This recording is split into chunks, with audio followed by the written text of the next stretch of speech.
नमस्कार, आप देख रहे हैं आज की बहस। आपके साथ मैं हूं जीनत सिद्दीकी। कथित शराब घोटाले मामले में आम आदमी पार्टी के राज्यसभा सदस्य संजय सिंह की गिरफ्तारी के बाद शुरू हुआ सियासी बयानबाजियों का सिलसिला थम ही नहीं रहा है।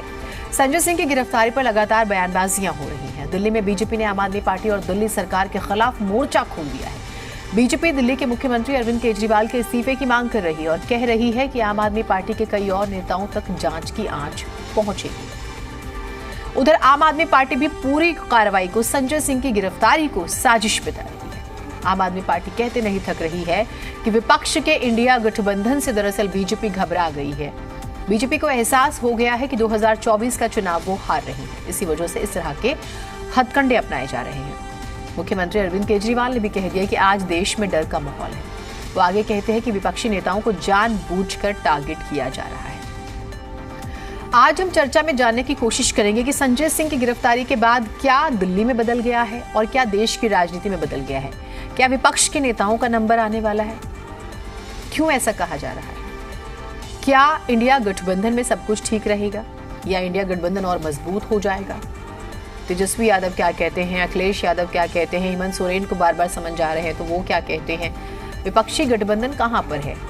कांग्रेस इन सब में कहां पर है? कई ऐसे सवाल हैं जिस पर हम चर्चा करेंगे। ये पूरे देश के अंदर ही हम लोग देख रहे हैं कि किस तरह से झूठे केसेस लगा के विपक्ष के नेताओं को, पार्टियों को, विपक्षी लोगों को एक तरह से निष्क्रिय करने की कोशिश की जा रही है, डराने की कोशिश की जा रही है। कई लोगों को तोड़ के बीजेपी अपनी पार्टी में शामिल कर रही है। ये जनतंत्र के लिए अच्छा नहीं है।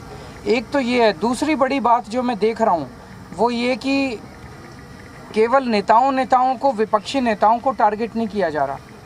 देश भर में बिजनेसमैन को भी बहुत बुरी तरह से टारगेट किया जा रहा। आज बड़ा दुख होता है कि पिछले 5-7 साल के अंदर लगभग 12-13 लाख हाई नेटवर्थ इंडिविजुअल्स का मतलब जो बहुत अमीर लोग थे, जो देश में इन्वेस्टमेंट करते थे, जो इंडस्ट्री चलाते थे, जो बड़े बड़े व्यापार चलाते थे, हज़ारों लाखों लोगों को रोज़गार देते थे, उन्होंने भारत की नागरिकता छोड़ के विदेशी नागरिकता ले ली है। वो भारत छोड़ के चले गए हैं, अपने बिजनेस यहाँ पे बंद कर दिए हैं। ये पूरे देश के अंदर जो डर का माहौल पैदा किया हुआ है, केवल पॉलिटिक्स में नहीं, बिजनेस में, व्यापार में, इंडस्ट्री में, जो पूरे देश के अंदर एक डर का माहौल है, ये देश के लिए अच्छा नहीं है। देश तरक्की नहीं कर सकता। हम चाहते हैं कि हम चाइना से कंपटीशन करें। चाइना से कंपटीशन कैसे करेंगे? चाइना में घर घर में इंडस्ट्री चल रही है। हमारे यहाँ तो जो बड़ी बड़ी इंडस्ट्री है उनको ही नहीं चलने दे रहे, उनको सबको बंद करते जा रहे हैं। सबके पीछे एजेंसी छोड़ रखी है। ऐसे एजेंसी का गेम खेल के देश तरक्की थोड़ी करेगा। जब से विपक्ष की सारी पार्टियां एकत्रित होनी शुरू हुई, जब से इंडिया अलायंस बनना शुरू हुआ, तो हम देख सकते हैं कि एक पैटर्न है कि एक तरफ अलायंस बन रही है, एक तरफ गठबंधन बन रहा है, एक तरफ इंडिया की सारी पार्टियां एक साथ आ रही हैं और दूसरी तरफ इन्हीं सारी पार्टियों के नेताओं पर एक के बाद एक सीबीआई की रेड हो रही है, ईडी की रेड हो रही है, इनकम टैक्स की रेड हो रही है। ये क्यों हो रहा है?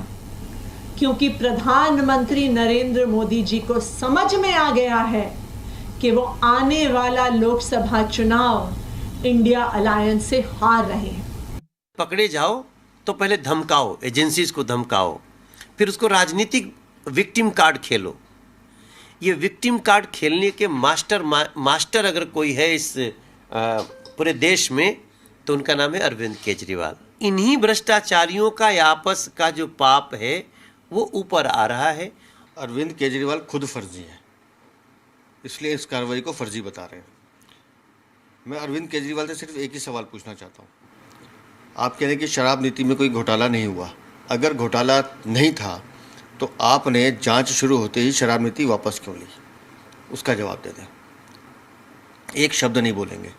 अरविंद केजरीवाल इस पूरे मामले के सूत्रधार हैं। उनको मालूम है कैसे दिल्ली की जनता को लूटा गया, कैसे पैसे कमाए गए, कैसे पैसे घुमाए गए। जांच एजेंसी काम कर रही है, जांच होने दीजिए। अरविंद केजरीवाल भी इस जांच के घेरे में आएंगे।